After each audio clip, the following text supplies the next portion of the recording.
My name is Sarah Mitchell. I'm 47 years old. 5 years ago, I made the biggest mistake of my life. I betrayed the only man who had ever loved me without conditions. At the time, I thought I was choosing a better future. I had no idea. I was actually destroying my own. If you're listening to my story today, don't judge me too quickly, because I already spend every single day judging myself. When I first met Daniel, he had almost nothing. He worked 12 hours a day repairing old furniture. His hands were always rough. His clothes always smelled of sawdust. But every Friday evening, he still brought me fresh flowers. Not expensive flowers. Just whatever he could afford. Sometimes daisies. Sometimes wildflowers he picked on the roadside. And somehow, they always made me smile. After we got married, nothing really changed.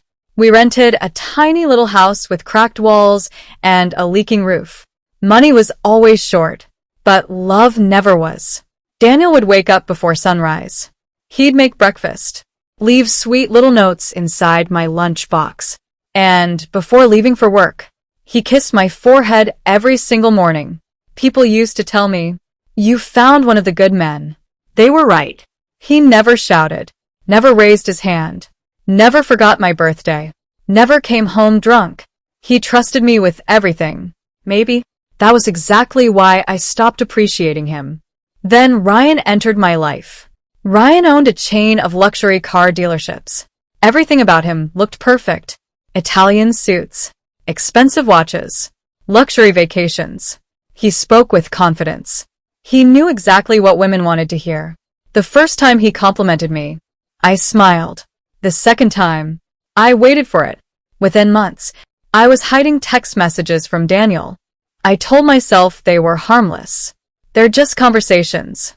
I'm not doing anything wrong. That's how every bad decision begins. One small lie, followed by another.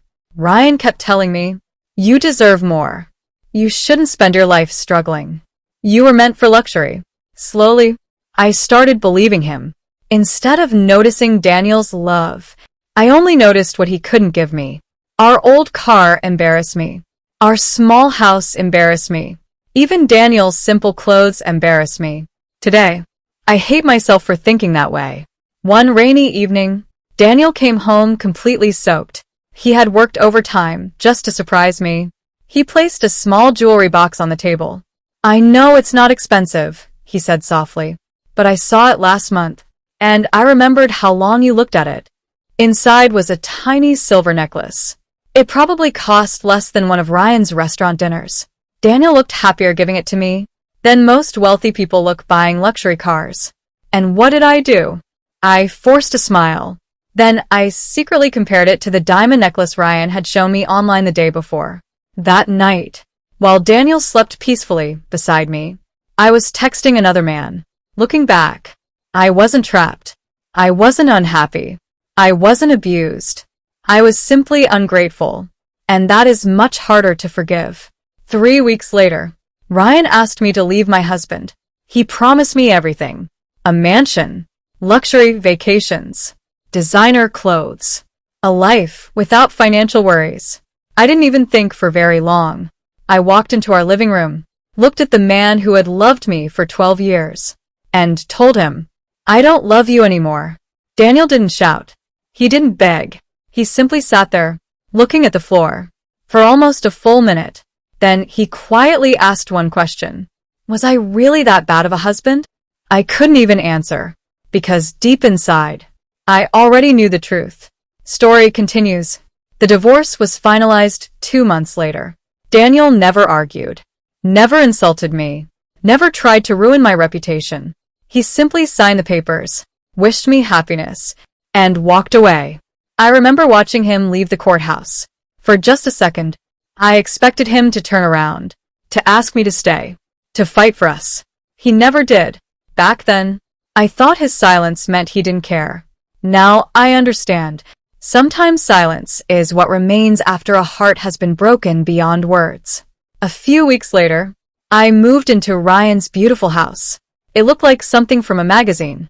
Marble floors, a swimming pool, luxury furniture, everything I thought I wanted. At first, Life felt exciting.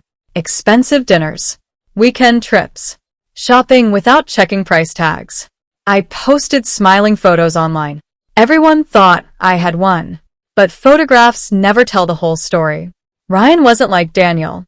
If dinner wasn't ready, he complained. If I disagreed with him, he reminded me whose house I was living in. Every gift came with invisible strings attached. Every expensive vacation became another reason I should feel grateful. You'd still be living in that tiny house if it wasn't for me. He said that often. The flowers disappeared. The gentle conversations disappeared. The little forehead kisses disappeared. Money had replaced kindness. And I was beginning to understand they were never the same thing. About a year later, Ryan lost a major investment. He didn't become poor. Not even close. But he became angry. Very angry. The charming man I had fallen for slowly vanished. Nothing I did was ever enough. The woman he once called beautiful was now someone he constantly criticized. I started remembering Daniel, not because I wanted him back, but because I finally understood what I had thrown away. One evening, I opened an old box while cleaning. Inside, I found every birthday card Daniel had ever written to me. One card simply said, "Wherever life takes us, I hope you always feel safe beside me." I cried for almost an hour, because for the first time, I realized I had traded peace for luxury, and peace was worth so much more. Story continues. 5 years passed. I never saw Daniel again. I heard small things through mutual friends. Someone said he had moved to another town. Someone else said he had opened his own furniture company. Another person claimed he had remarried. I stopped asking, partly because I was afraid of the answer, partly because I knew I had lost the right to know anything about his life. By then, Ryan and I were barely speaking. The mansion felt colder than the little house Daniel and I once shared. There were expensive paintings on every wall, but no laughter, no warmth, no feeling of home. Then, everything changed on a cold November afternoon. I was alone when someone knocked on the front door. I opened it. Standing there was an old beggar. His clothes were torn. His beard was long. His shoes looked completely worn out. He carried a small cloth bag over his shoulder. He looked tired, like life had been unkind to him. He smiled politely. "Ma'am, would you happen to have something to eat?" Without thinking, I walked into the kitchen. I packed some bread, a bottle of water, and a few pieces of fruit. When I returned, he was quietly looking at the flower garden near the entrance. Then he softly said something that froze my entire body. "You always loved white daisies." My hands stopped moving. Almost nobody knew that. Not Ryan, not my neighbors. Only one person had ever remembered my favorite flowers. Daniel. Slowly, the old man looked up. Even behind the gray beard, even beneath the tired eyes, I recognized him. My knees almost gave out. "Daniel?" He smiled gently. "Hello, Sarah." For a few seconds, neither of us spoke. 5 years disappeared, as if they had never happened. Tears filled my eyes immediately. "I'm so sorry." Those were the first words I managed to say. Daniel simply nodded. "I'm not here for an apology. I was passing through town. I recognized the address. I was hungry, and I thought, maybe you'd have some bread." Then he looked at the food in my hands, smiled with quiet gratitude, and thanked me exactly the same way he used to thank me for dinner years ago. There was no anger, no bitterness, only peace. And somehow, that hurt even more. Story continues. I invited him inside. At first, he politely refused. "I don't want to disturb your life." Those words broke something inside me, because years ago, I had been the one who disturbed his. "Please," I whispered. "Just have a cup of coffee." After a long pause, he nodded. He sat at the same dining table where Ryan and I rarely shared a meal anymore. I placed the coffee in front of him. For a while, neither of us spoke. Finally, asked the question that had been burning inside me. "What happened to you?" Daniel looked at his hands. Then he smiled. "Life happened. My business failed during the recession. I lost almost everything. I got sick for a while. And sometimes, when life keeps taking things away, you stop trying to own very much. I couldn't believe what I was hearing. The man who had once worked harder than anyone I knew had been reduced to asking strangers for food. Tears rolled down my face. I'm sorry. I should never have left. He gently shook his head. No, Sarah. You made your choice. And I survived mine. There was no accusation in his voice, only acceptance. Then he looked around the large house. Are you happy? Such a simple question. Yet I couldn't answer it. Not honestly, because the truth was sitting right in front of me. I had once lived in a tiny house filled with love. Now I lived in a mansion filled with silence.